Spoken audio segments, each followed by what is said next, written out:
Bismillahirrahmanirrahim. Assalamualaikum warahmatullahi wabarakatuh.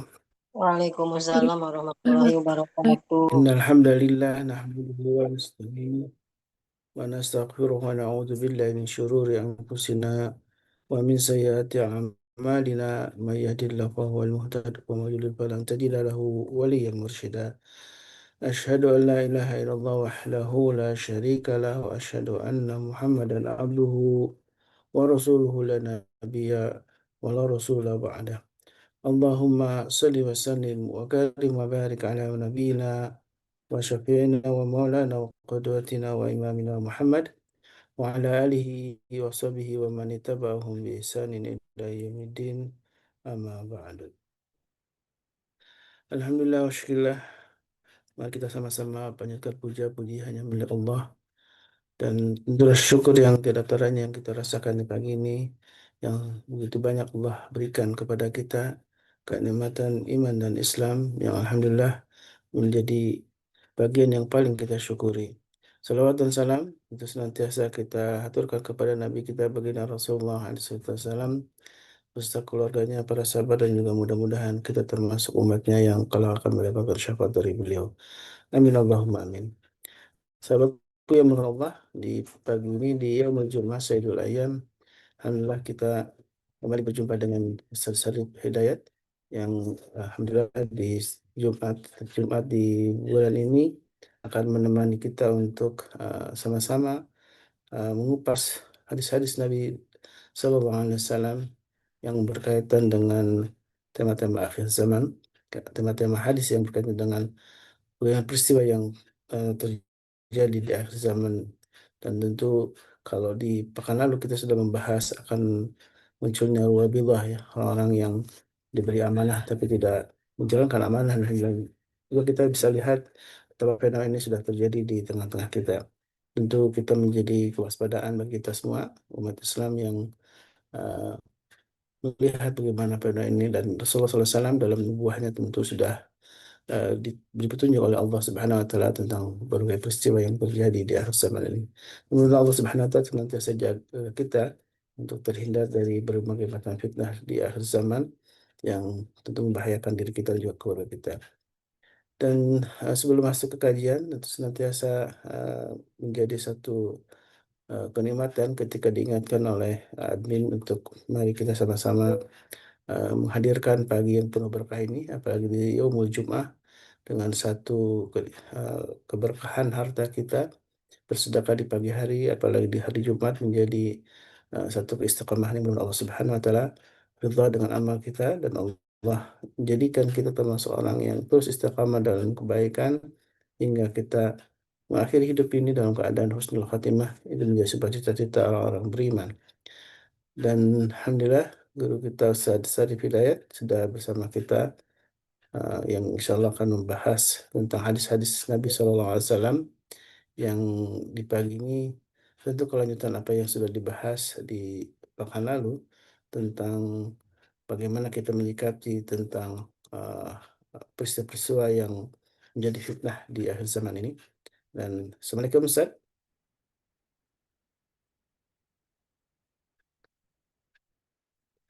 Baik, sambil menunggu Ustaz Sarif Hidayat bergabung, sudah bergabung nampaknya belum. Baik,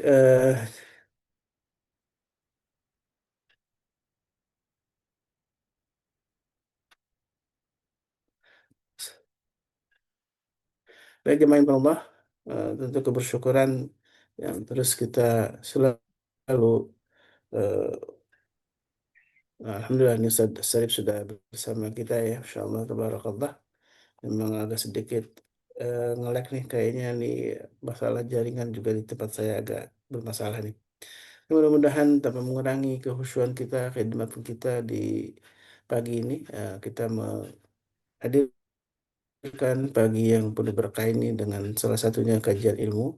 eh, Tentu menjadi kenikmatan yang harus kita syukuri, dan kita bersama Ustaz Saib Hidayat yang akan menemani kita selama 1 jam di hari Jumat ini untuk sama-sama kita menunjukkan cinta kita kepada Nabi kita baginda Rasulullah salah satu dengan mempelajari hadis-hadis Nabi Sallallahu Alaihi Wasallam.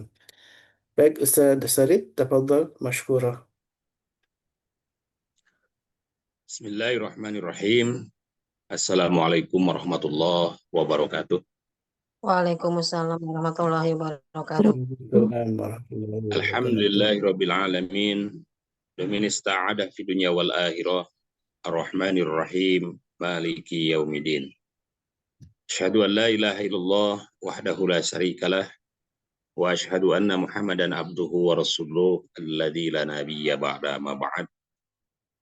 Hadirin ikhwatu iman jamaah MKI yang dirahmati Allah. Alhamdulillah pada kesempatan ini kita bisa bermuajahah sekalipun lewat media online. Mudah-mudahan segala yang kita kurbankan senantiasa mendapatkan iringan pahala dari Allah Subhanahu wa taala. Dari mulai kita tidur hatta sampai detik ini, mudah-mudahan semuanya bernilai ibadah di hadapan Allah. Karena tidak ada amal soleh atau amalan-amalan yang sia-sia di hadapan Allah, kecuali semuanya akan diperlihatkan kelak. Dan mudah-mudahan giroh untuk senantiasa mengerjakan kebaikan tidak pernah surut, walaupun berbagai rintangan yang ada tidak menjadi kita mundur atau kendur untuk senantiasa mendekatkan diri kita kepada Allah lewat amaliyah apapun. Hadirin ikhwatu iman jemaah MKI yang dirahmati Allah, tema besar tentang akhir zaman. Tapi ada kalanya hadis-hadis yang berkaitan dengan akhir zaman ini semuanya sudah terbukti. Dan mudah-mudahan kita menjadi salah satu umat yang senantiasa mengimani apa yang Rasulullah sampaikan beberapa abad ke belakang. Adapun bahasan kita kali ini, insya Allah kita akan membahas tentang seputar hadis yang berkaitan. Terkadang kita mempunyai sikap yang memang disadari atau tidak, sikap ini melekat pada semua orang. Kita mulai lihat sebuah hadis yang diriwayatkan oleh Imam Muslim. Dan hadis ini bersumber dari sahabat Abu Hurairah. An Abi Hurairah radhiyallahu an. Hadis ini bersumber dari sahabat Abu Hurairah, semoga Allah meridhai kepadanya. Qala, dia telah berkata, qala Rasulullah sallallahu alaihi wasallam. Rasulullah sallallahu alaihi wasallam telah bersabda, man nafasa an mu'minin kurbatan min kurobi dunya, nafasallahu anhu kurbatan min kurobi yaumal qiyamah. Barang siapa yang menghilangkan penderitaan seorang muslim,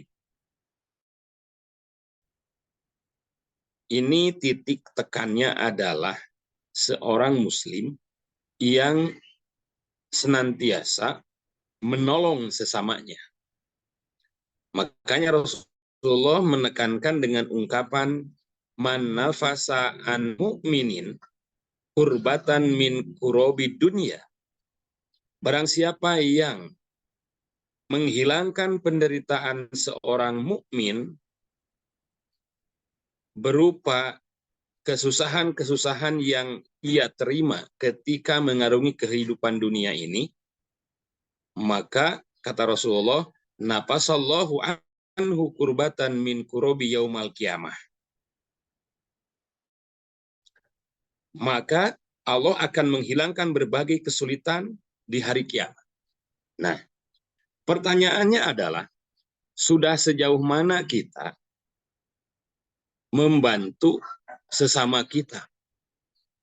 Terkadang kita itu Jujur atau tidak, suka bosenan. Itu yang pertama. Ada datang orang meminta pertolongan kepada kita, 1-2 kali mungkin kita bisa tolong. Kita bisa menerima saudara-saudara kita yang meminta tolong kepada kita. Tapi terkadang ketika terus-menerus kita menolong dan terus-menerus dipinta oleh saudara kita, kadang hati kita suka menggerutu. Apa sih? Tiap hari kerjaannya minta tolong terus. Padahal kita pada posisi ada atau pada posisi bisa gitu untuk membantu atau menolong saudara kita. Tapi terkadang dalam hati kita seringkali kita menggerutu. Disadari atau tidak, sifat seperti ini adalah sifat yang mesti kita jauhi. Itu yang pertama. Bukankah Rasulullah Shallallahu Alaihi Wasallam pernah mengajarkan kepada kita, kita harus mempunyai jiwa pemaaf, jiwa penolong. Karena pada hakikatnya, bagaimana ketika Rasulullah Shallallahu Alaihi Wasallam satu ketika mau berangkat ke masjid, mau sholat, dilempari kotoran, dilempari batu, Rasulullah sabar. Rasulullah tidak membalas. Setelah 3 hari, kemudian terus-menerus Rasulullah dilempari. Hari keempatnya, Rasulullah kangen. Dilempar. Ternyata tidak ada. Bayangkan kalau itu terjadi kepada diri kita. Yang ada bukan malah kangen dilempari kotoran. Yang ada mungkin kita akan ngambek, akan berusaha untuk mempertahankan diri kita dan membalas serangan tersebut. Tapi apa yang dilakukan oleh Rasulullah? Ketika hari keempat dia bertanya, kenapa nih tidak ada yang melempar lagi? Kemudian Rasulullah bertanya kepada sekeliling orang, di manakah gerangan yang biasa melempari saya? Maka dijawab oleh kerumunan orang itu, ya Rasul, orang yang suka melempari Anda itu sekarang terbaring sakit. Maka Rasulullah menjadi manusia pertama yang menjenguk orang tersebut sambil membawa makanan. Ini menandakan apa? Ini menandakan bahwa jiwa pemaaf Rasulullah, jiwa penolong Rasulullah yang perlu kita uladani. Kemudian singkat cerita, Rasulullah menengok yang suka melempari dia dengan kotoran, dan hadirin ikhwatul iman, apa yang terjadi? Bahwa Rasulullah menjadi manusia pertama yang menengok dia. Kemudian, singkat cerita, ketika Rasulullah menengok dan membawa makanan, apa yang terjadi? Orang yang suka melempari Rasulullah mau berangkat sholat ke masjid dengan kotoran itu menyatakan diri masuk Islam. Ini adalah sebuah kisah, sebuah cerita yang masyhur, yang sudah terkenal, yang seringkali diungkapkan oleh para mubaligh, para penceramah, para ustadz, para kiai berulang-ulang. Nah, ini menjadi sebuah kisah yang perlu kita tauladani, yang perlu kita pegang. Karena apa? Hanya dengan jiwa pemaaflah seseorang akan terangkat derajatnya. Kembali kepada hadis tadi, ketika Rasulullah mengatakan, man nafasa an mu'minin kurbatan min kurobi dunia. Barang siapa yang menghilangkan sebuah kesusahan dari berbagai kesulitan hidup di dunia ini, nafasallahu anhu kurbatan min kurobi yaumal qiyamah. Maka Allah akan membantu dia, menolong dia dari berbagai kesulitan-kesulitan yang dia akan hadapi kelak di yaumil qiyamah. Bukankah di hari kiamat itu manusia akan digiring ke alam mahsyar untuk mempertanggungjawabkan semua amalnya? untuk mempertanggungjawabkan semua yang dilakukan oleh manusia ketika di dunia. Kita tengok, di dalam surat Yasin ada ungkapan, Al-yauma nakhtimu ala afwahihim. Pada hari itu, manusia akan dikunci mulutnya. Pertanyaannya, kenapa mulutnya dikunci? Padahal mulut alat untuk berkomunikasi. Allah ingin menegaskan bahwa mulut ini terkadang suka menggunjing, iya. Berprasangka jelek juga iya. Berbohong apalagi. Nah, makanya Allah ingin memberikan sebuah keadilan kepada manusia bahwa mulut ini yang suka berbohong, yang suka berprasangka jelek, yang suka menggunjing orang, itu akan dikunci mati oleh Allah. Apa yang terjadi? Al-yauma nakhtimu ala afwahihim. Pada hari itu, manusia akan dikunci mulutnya rapat. Wa tukallimuna aydihim. Yang akan berbicara itu tangan. Tangan kita yang akan berbicara. Wa tashhadu arjuluhum. Kemudian kaki kita yang akan menjadi saksi. Bima kanu yaksibun. Terhadap apa yang telah kalian lakukan. Mungkin mulut ini bisa berbohong, tapi tangan ini, kaki ini akan menjadi saksi bahwa apa yang kita lakukan di dunia ini ketika di akhirat kelak itu akan dibuktikan oleh Allah. Nah, ketika seseorang hidup di dunia dengan berbagai permasalahan-permasalahan yang ada, terkadang kalau kita terhimpit, terdesak, apalagi yang bermuamalah, terkadang mulut ini suka berbohong dengan ungkapan begini. Misalkan kita yang berjualan, ada orang yang nawar, Bu, ini berapa? Harganya sekian. Kemudian ditawar. Boleh nggak, Bu, barang ini saya beli segini? Maka penjual itu menjawab, belum, ya modalnya juga belum ketutup, Bu, kalau segini.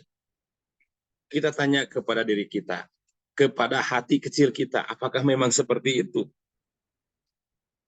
Dan ini sudah menjadi makanan kita sehari-hari.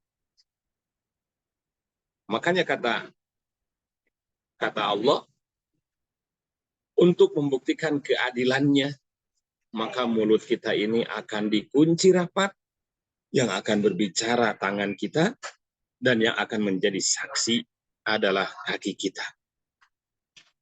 Oke, itu poin pertama. Poin kedua dari hadis ini adalah waman yasaru ala mu'sirin yasarallahu anhu fi dunya wal akhirah. Dan barang siapa yang memudahkan urusan orang, yasarallahu fi dunya wal akhirah, maka Allah pun akan memudahkan dia dalam berbagai urusan di dunia dan di akhirat. Kalau yang pertama, man nafasa ala mu'sirin nafasallahu anhu fi dunya wal akhirah.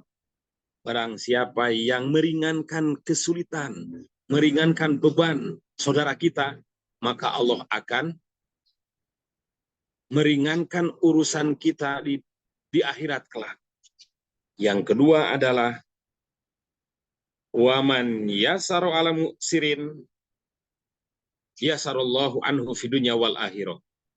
Barang siapa yang memudahkan urusan. Nah, di negara kita itu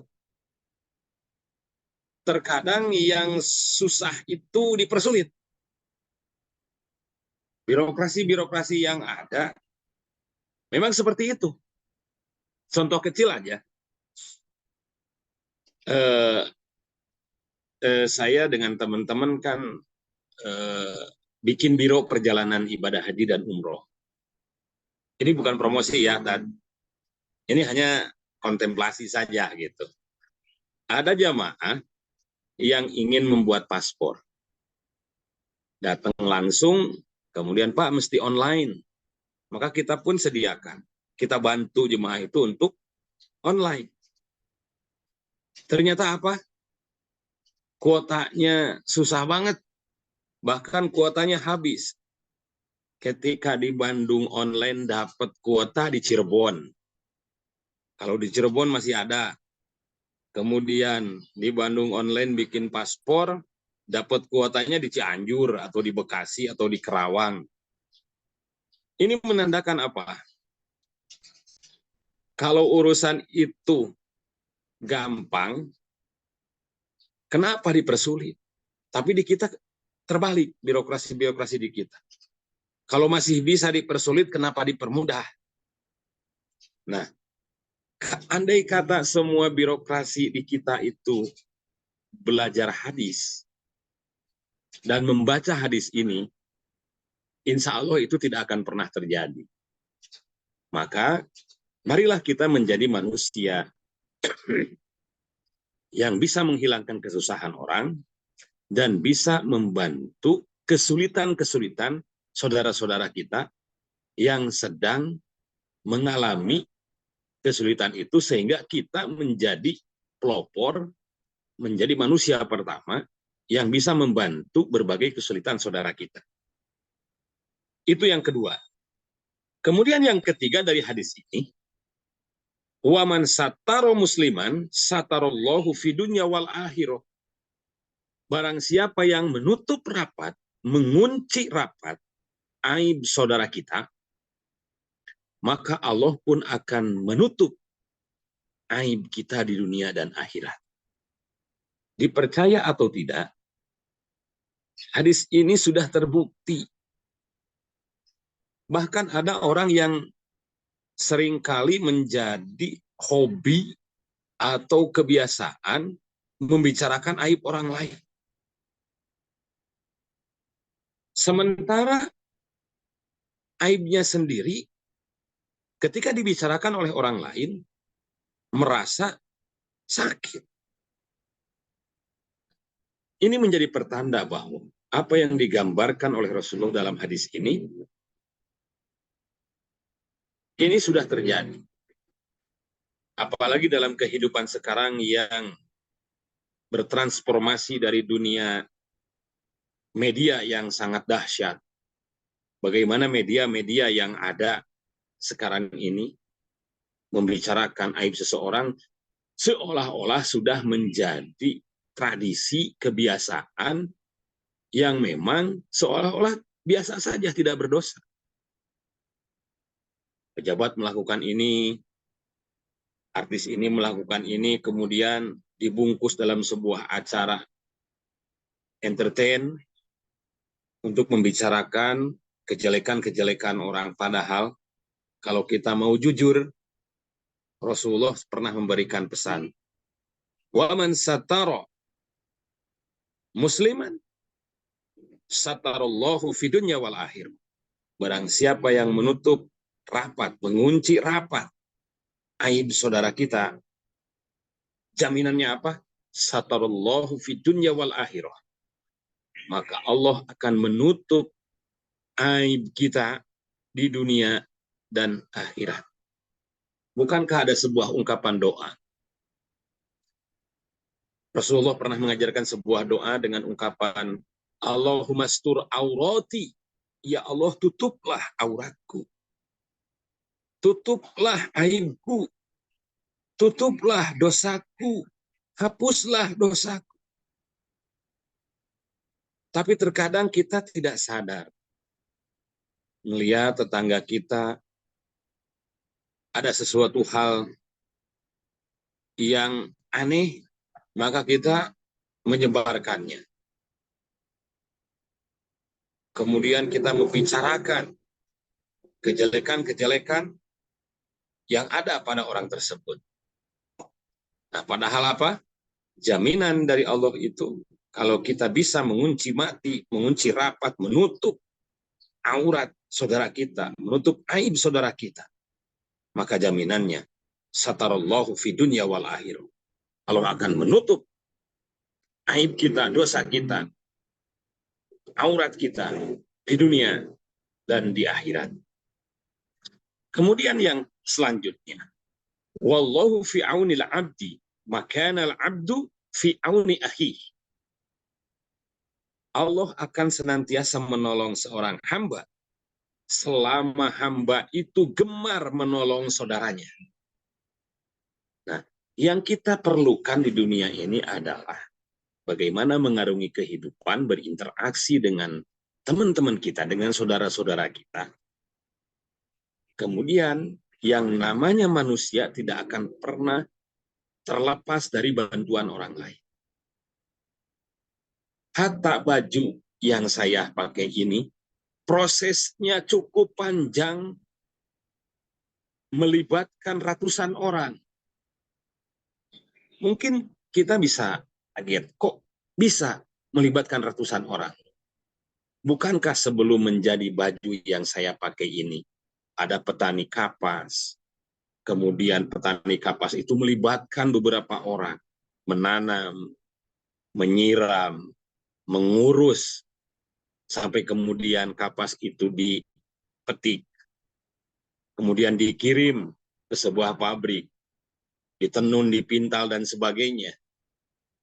Setelah menjadi kain, kain itu kemudian diserahkan kepada penjahit. Tidak berhenti sampai di sana. Setelah dijahit, kemudian ada bagian-bagiannya. Ada slatingnya, bagian siapa yang bikin. Pabriknya juga ada. Artinya apa? Semua yang kita makan, semua yang kita pakai, semuanya melibatkan ratusan orang. Makanya Rasulullah mengatakan, wallahu fi aunil abdi, makana al-abdu fi auni akhi. Allah akan senantiasa menolong seorang hamba selama hamba itu gemar, rajin, menolong saudaranya. Bukankah dalam sholat kita pernah mengatakan dan mengikrarkan diri kepada Allah dengan ungkapan ihdinas siratal mustaqim.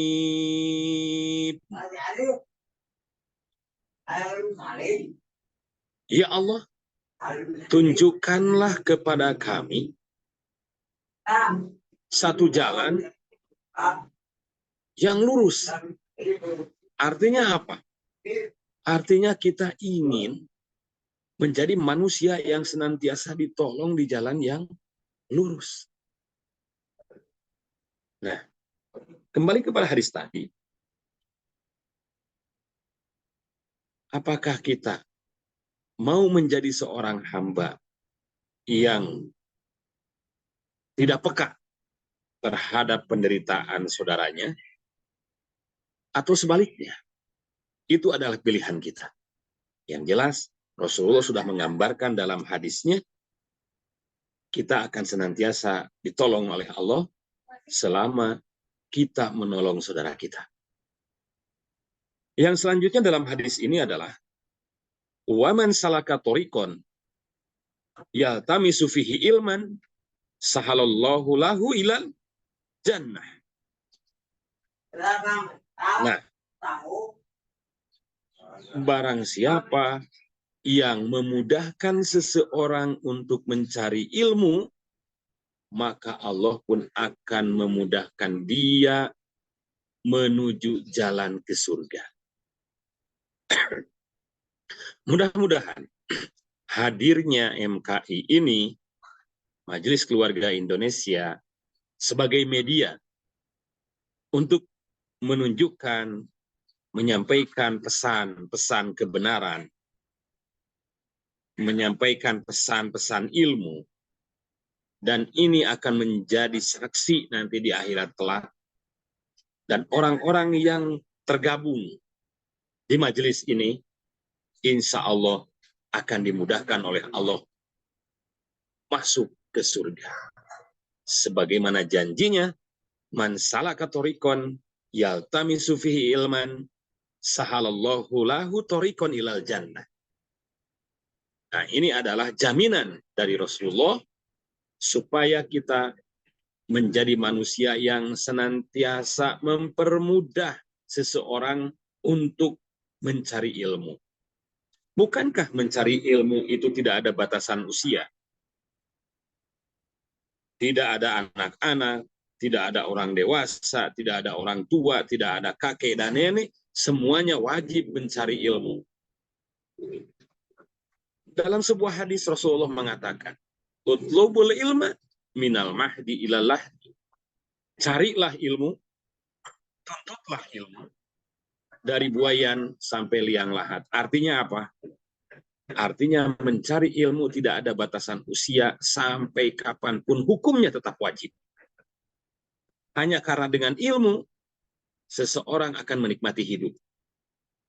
Kalau kita tidak punya ilmunya, bagaimana sholat kita? Akan benar, akan tentram, akan tumanina.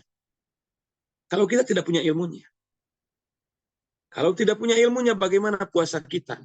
Bagaimana umroh kita? Bagaimana haji kita? Dan yang lain sebagainya. Untuk tatanan muamalah saja, kita mesti menguasai ilmunya. Bagaimana makanan-makanan yang kita sajikan, seperti yang diiklankan tadi, ada pempek, ada kopi, dan sebagainya. Kalau kita tidak mempunyai ilmu untuk meracik makanan itu menjadi makanan enak, maka apa yang terjadi? Hatta untuk membuat sambal pun, itu ada takaran ukurannya. Garamnya segimana, kemudian cabenya berapa, terasinya juga sama, mecin bagi yang suka mecin juga sama berapa. Itu ada takaran dan ukurannya. Dan itu dihasilkan melalui pembelajaran, yaitu ilmu. Ada sebuah peribahasa mengatakan, al ilmu nurun. Ilmu itu cahaya.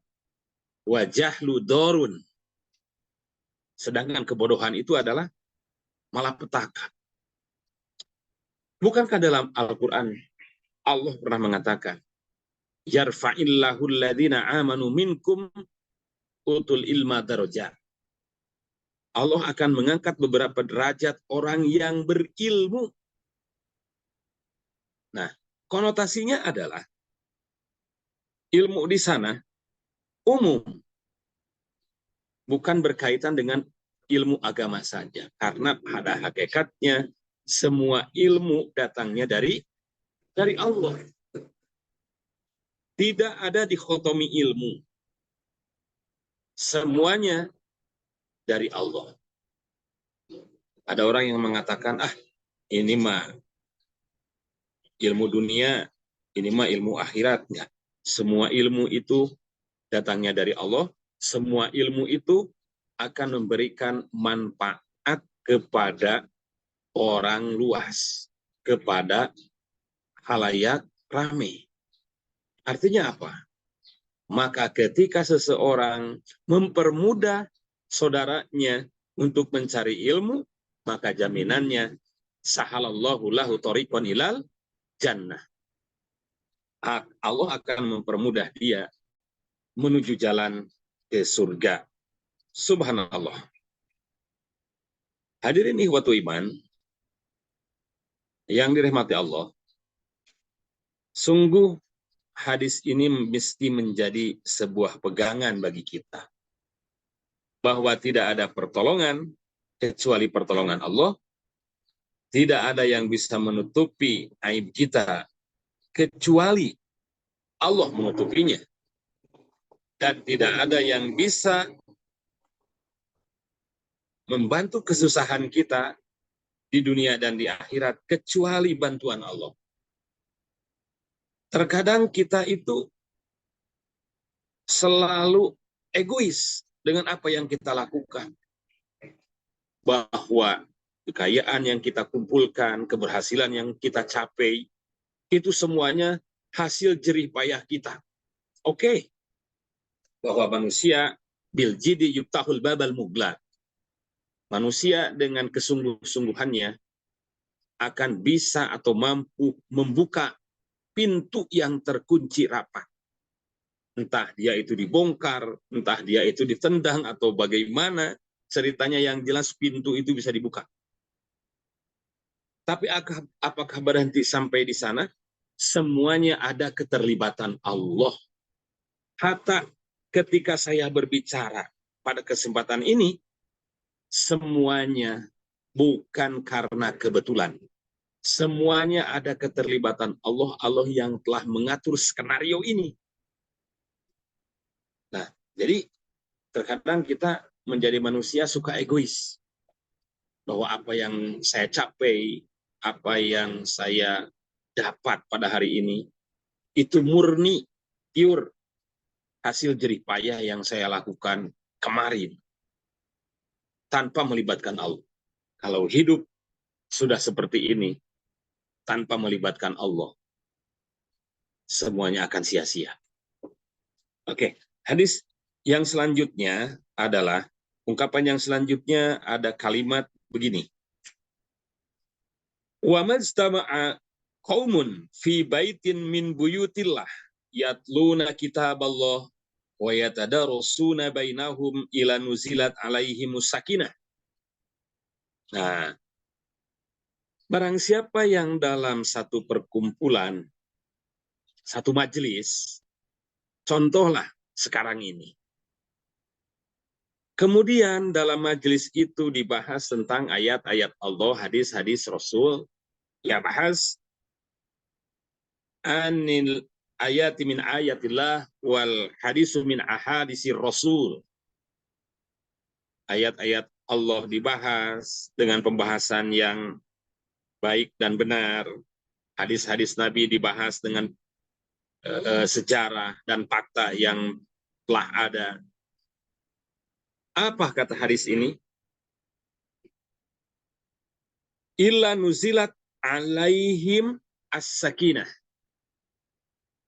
Kecuali diturunkan kepada perkumpulan itu rasa ketenangan. As-sakinah itu adalah, kalau dalam sebuah ungkapan, idza kanat dhahabar rih, idza kanat sajarah dhahabar rih. Bagaimana kalau sebuah pohon yang rindang, yang besar, kemudian ditebas, dihembus oleh angin, maka rantingnya akan bergoyang ke sana kemari. Kemudian angin itu berhenti, maka ranting itu akan diam, dan itu disebut dengan sakinah. Tenang, tentram. Bagaimana sebuah kapal laut mengarungi lautan yang luas, diterpa ombak yang bergelombang, yang besar, maka kapal laut itu akan goyang. Setelah ombak itu tidak ada, selesai, maka kapal laut itu akan tenang. Itulah sakinah. Kalau kita tarik kepada sebuah keluarga, bagaimana sebuah keluarga bisa melahirkan sakinah? Sakinah itu bukan berarti datang langsung tanpa ada perjuangan. Setelah berjuang, kemudian bagaimana dalam hiruk pikuk rumah tangga pasti ada yang namanya kerikil-kerikil yang menghalangi untuk menuju sakinah. Setelah berbagai permasalahan yang ada dalam rumah tangga selesai, bisa dilalui, maka itu akan melahirkan sakinah. Tenang. Apakah Allah akan menurunkan cukup dengan menurunkan sakinah saja? Tidak. Yang kedua, wa ghasiyatkumur rahmah. Allah akan memberikan sebuah kasih sayang di dunia dan di akhirat. Kemudian hanya dengan kasih sayang Allah lah manusia kelak akan masuk surga. Satu ketika Rasulullah pernah mengatakan, bertanya kepada para sahabatnya, apa yang menyebabkan kalian masuk surga? Para sahabat bingung dan tidak menjawab.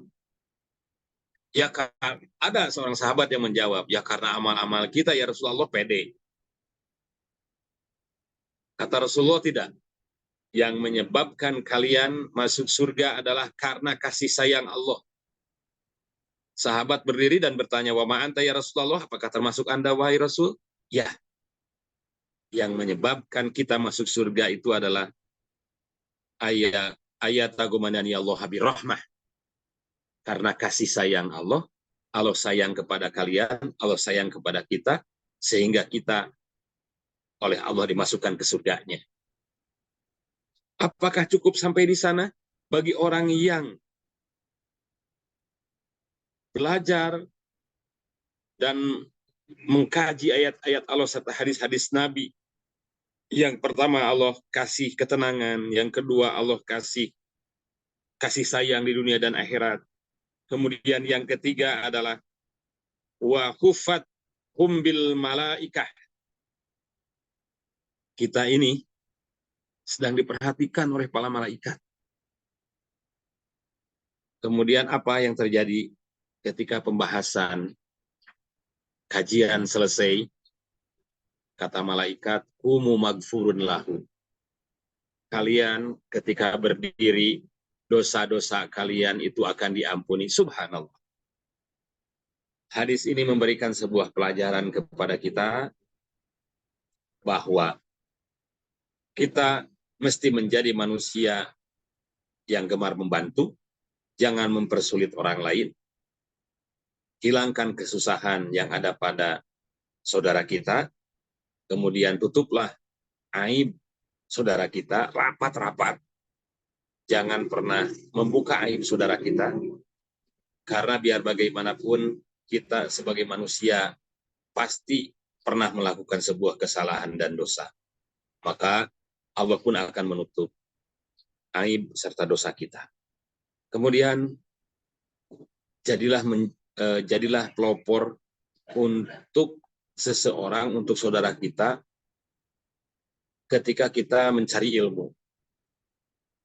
Agar apa? Agar kita menjadi manusia yang gampang masuk ke surga, dan itu adalah jaminan Allah.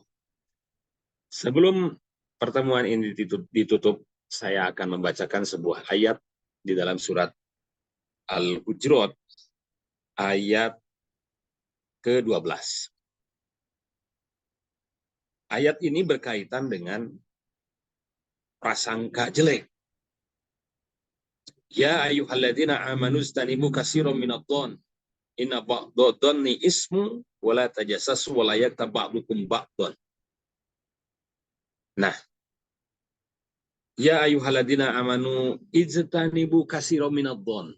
Wahai orang-orang yang beriman, jauhilah oleh kalian prasangka zon, prasangka jelek. Prasangka jelek itu bisa melahirkan asumsi yang jelek. Maka sebaliknya, kita itu mesti berprasangka baik supaya menjadi asumsinya baik. Inna ba'dadh dzanni ismun, sesungguhnya prasangka jelek itu adalah sebuah dosa. Nah, ayat ini turun berkaitan dengan peristiwa dua orang sahabat. Yang pertama adalah Usamah bin Zaid, yang kedua Salman Al-Farisi. Salman Al-Farisi ini punya kebiasaan ketika sudah makan tidur, dan tidurnya mendengkur.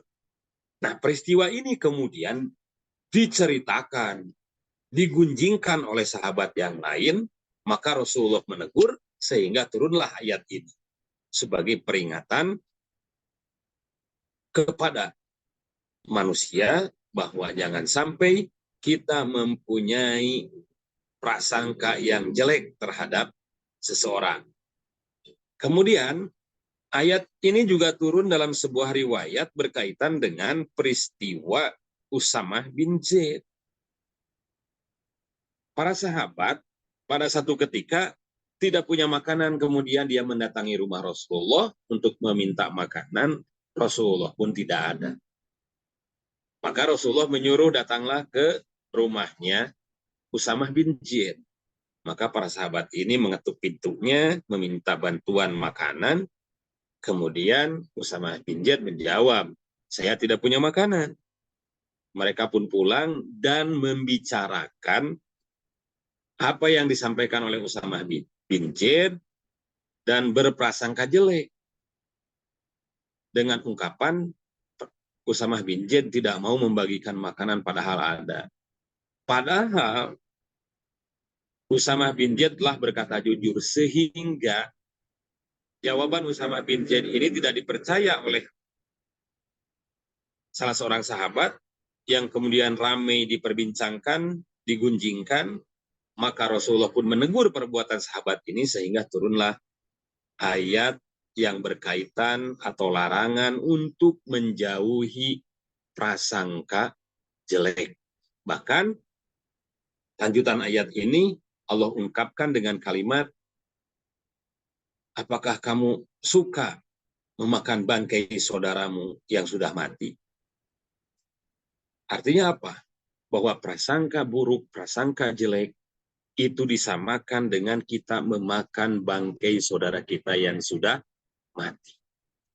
Hadirin ikhwatu iman jemaah MK yang dirahmati Allah, mudah-mudahan paparan singkat ini menggugah diri kita menjadi pegangan hadis ini terhadap kehidupan yang sedang kita lakukan, yang sedang kita lalui, dan suatu saat insya Allah di hadapan Allah kita akan senantiasa ditolong oleh Allah di dunia dan di akhirat.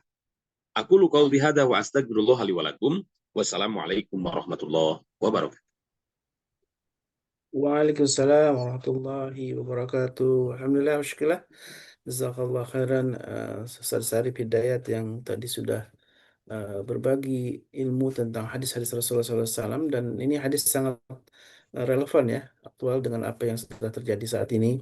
Betapa kita dipertontonkan bagaimana saudara-saudara kita di Gaza gitu yang sangat menderita karena sampai saat ini sudah sedang kekurangan pangan gitu ya, krisis pangan akibat diblokade oleh Zionis Israel ya, laknatullah alaihim, hingga bantuan-bantuan dari kita, dari saudara kita Muslim yang lain tidak bisa masuk ke Gaza. Dan jadi teringat dengan apa yang dikatakan oleh Abu Ubaidah ya, jubirnya Hamas, yang ini menjadi sebuah saksi gitu bagi kita semua, para pemimpin terutama yang sudah berdiam tidak melakukan apa terhadap apa yang terjadi di negeri eh, para nabi itu di negeri Gaza ya.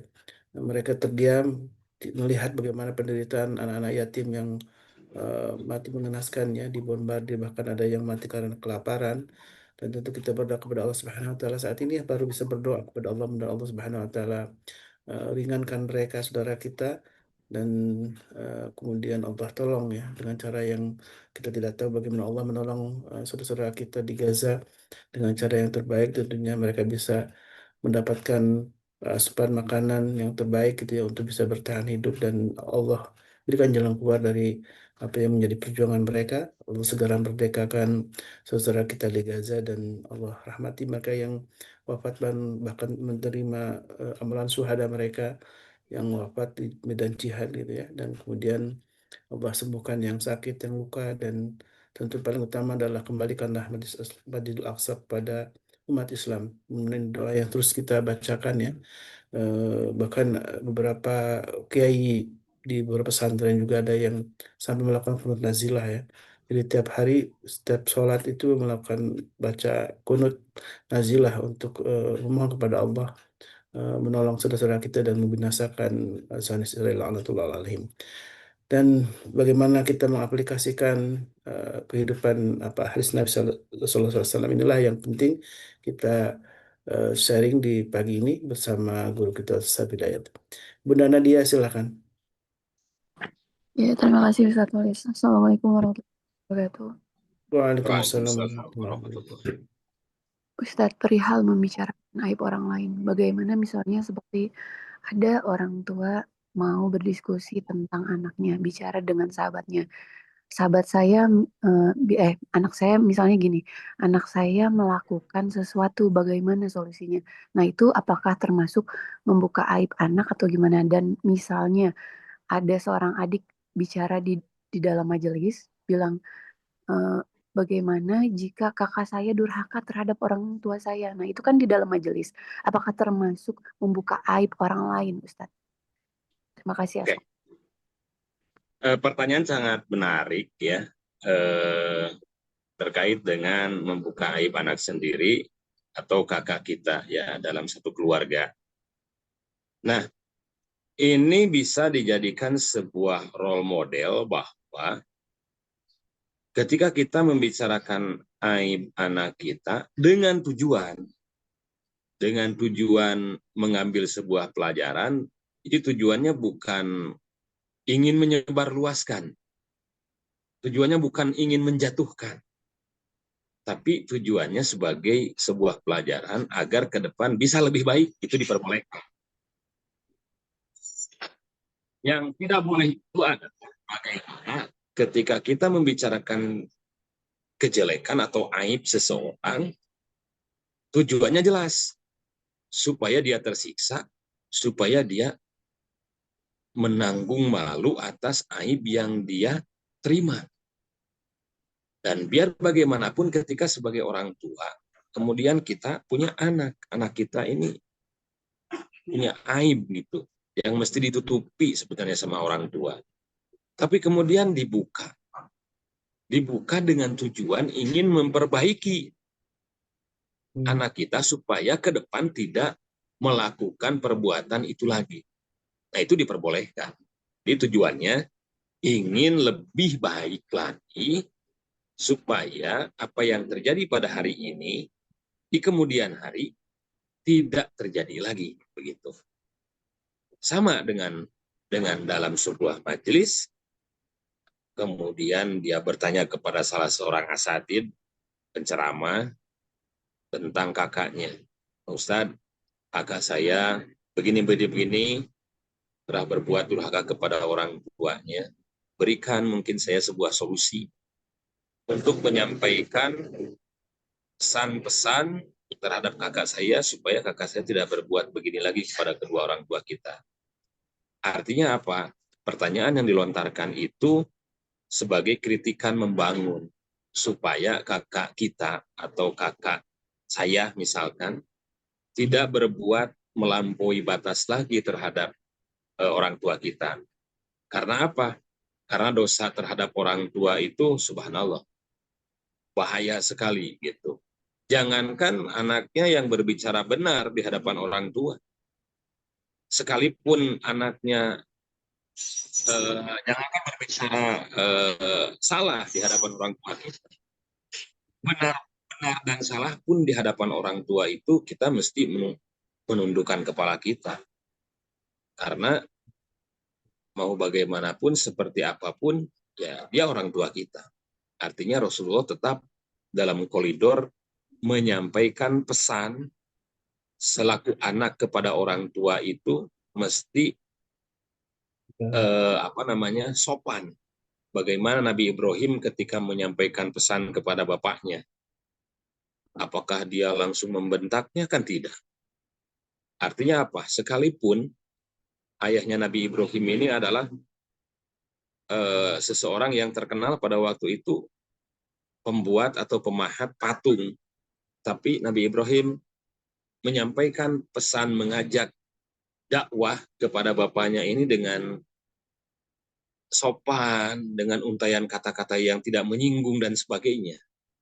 Nah, kalau tujuannya ingin memperbaiki supaya kejadian masa kini, masa lalu tidak akan terjadi lagi di masa yang akan datang, insya Allah itu bukan termasuk kepada kategori mengumbar aib. Karena kategori mengumbar aib ini tujuannya jelas, untuk menjatuhkan, untuk membuat orang sengsara. Ya ayyuhalladzina amanu ijtanibu katsiran minadh-dhon. Wahai orang-orang yang beriman, jauhilah oleh kalian berprasangka jelek. Inna ba'dadh dzanni ismun, sesungguhnya berprasangka jelek, membicarakan aib seseorang itu adalah dosa yang sangat besar. Bahkan Allah mengibaratkan seperti seseorang memakan bangkai saudaranya yang sudah mati. Itu yang pertama. Kemudian yang kedua adalah iyakum wal wazonna, dalam hadis. Hati-hati kalian terhadap prasangka jelek. Fa inna zonna, sesungguhnya prasangka jelek, akdzabul hadis, adalah sejelek-jeleknya, sedusta-dustanya omongan. Nah, kalau tujuannya jelas, ingin memperbaiki diri, kita punya masalah, punya aib, yuk kita obrolin. Solusinya bagaimana? Kakak kita misalkan durhaka kepada orang tua kita, yuk kita obrolin, terbuka. Solusinya bagaimana? Supaya kejadian di masa lalu, masa kini tidak akan terjadi lagi di masa yang akan datang. Itu jelas, tidak ada masalah. Seperti itu, Bu. Mungkin. Ya, makasih Ustaz. Baik. Dan Ya, mungkin sama-sama. juga dengan menggunakan inisial juga lebih aman lagi, Ustaz ya. Jadi tidak Iya. Jadi tidak jelas namanya menyebut disebutkan. namanya. Kakak saya atau inisialnya mungkin si Fulan. Nah, bisa begitu.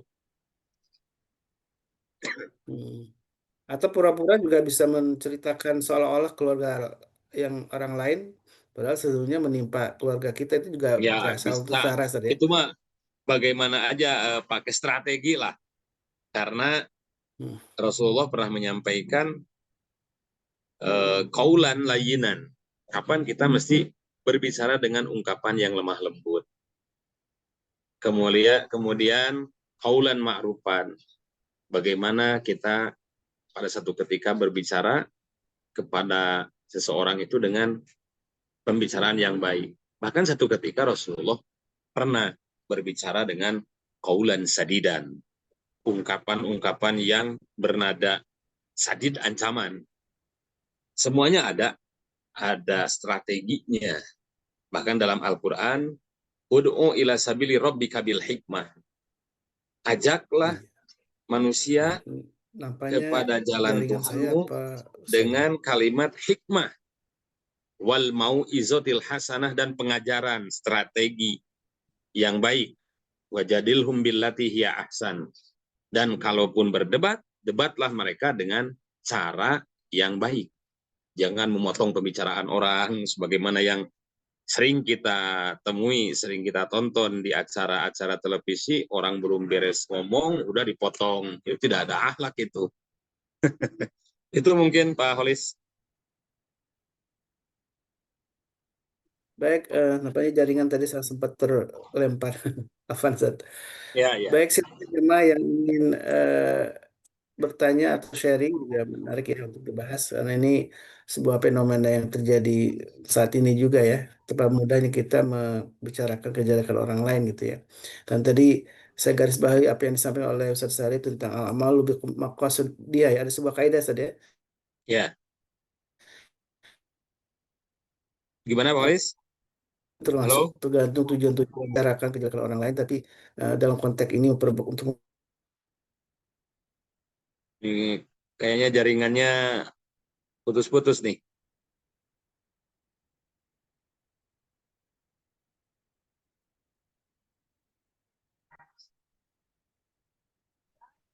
Iya, Ustaz Kolis mental, Ustaz Sarif. Antum Oh lanjut. ya, siap, siap. Mungkin dari Pak Selo closingnya gimana? Atau jangan dari saya tuh. Antum aja, Ustaz. Oh. Saudara-saudara Ihwatu Iman, rahimakumullah, jemaah MKI yang dirahmati Allah.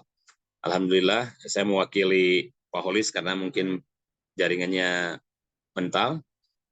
Mudah-mudahan pertemuan kita kali ini menjadi saksi bahwa kelak di akhirat kita akan bersama-sama insya Allah masuk surganya Allah. Yang kita inginkan adalah yadkhulunal jannah bighairi hisabin wala adzabin. Masuk surga secepat kilat tanpa hisab dan azabnya Allah. Dan mudah-mudahan terima kasih kepada rekan-rekan, kepada teman-teman yang ada di MKI ini. Mudah-mudahan kita tidak patah semangat, tetap semangat, tidak ada surut lagi untuk mencari ilmu, supaya kita dimudahkan oleh Allah untuk masuk ke surganya. Saya sampaikan sampai di sini. Mudah-mudahan Allah senantiasa menjaga kita, Mudah-mudahan Allah senantiasa merahmati kita. Nah, Pak Holis sudah muncul kembali. Silahkan Pak Holis untuk melanjutkan closing. Baik, Ustaz. Masya Allah, tabarakallah. Afwan nih, rupanya harus pindah device gitu kan. Tadi jaringan wifi-nya bermasalah. Baik, Alhamdulillah, syukurillah, jazakallah khairan Ustaz Hidayat yang sudah menemani kita sejam ya, untuk sama-sama kita mempelajari hadis-hadis dari Rasulullah SAW. Dan salah satu bukti kecintaan kita terhadap Rasulullah adalah kita mempelajarinya, apa yang sudah disampaikan oleh beliau, nasihat-nasihat agung yang disampaikan oleh Nabi kita, yang tentu untuk kebaikan kita semua, tentang larangan untuk ghibah ya, membuka aib orang lain, kemudian perintah untuk menjaga menolong saudara kita ya, mempermudah karena orang yang mempermudah kesukaran orang lain, maka disebutkan dalam tadi hadis Nabi Sallallahu Alaihi Wasallam, Allah akan mudahkan kita juga di akhirat kelak. Sebuah jaminan dari Allah yang sangat luar biasa, yang tentu menjadi penting untuk kita pahami dan juga kita akan ingkar. Ketika Allah menjanjikan Allah akan permudah kita di akhirat kelak, maka sungguh kita akan melakukan sebuah kebaikan untuk mempermudah saudara-saudara kita dalam berbagai urusannya.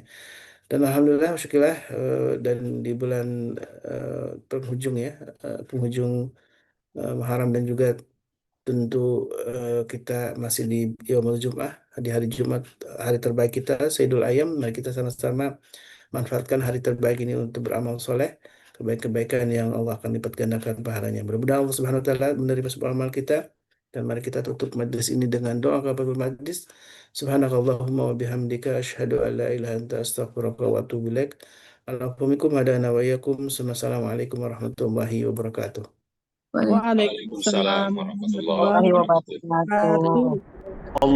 اللهم ارحمنا بالقرآن واجعله لنا إماما ونورا وهدى ورحمة. اللهم ذكرنا منه ما نسينا وعلمنا منه ما جهلنا وارزقنا تلاوته آناء الليل وأطراف النهار واجعله لنا حجة يا رب العالمين.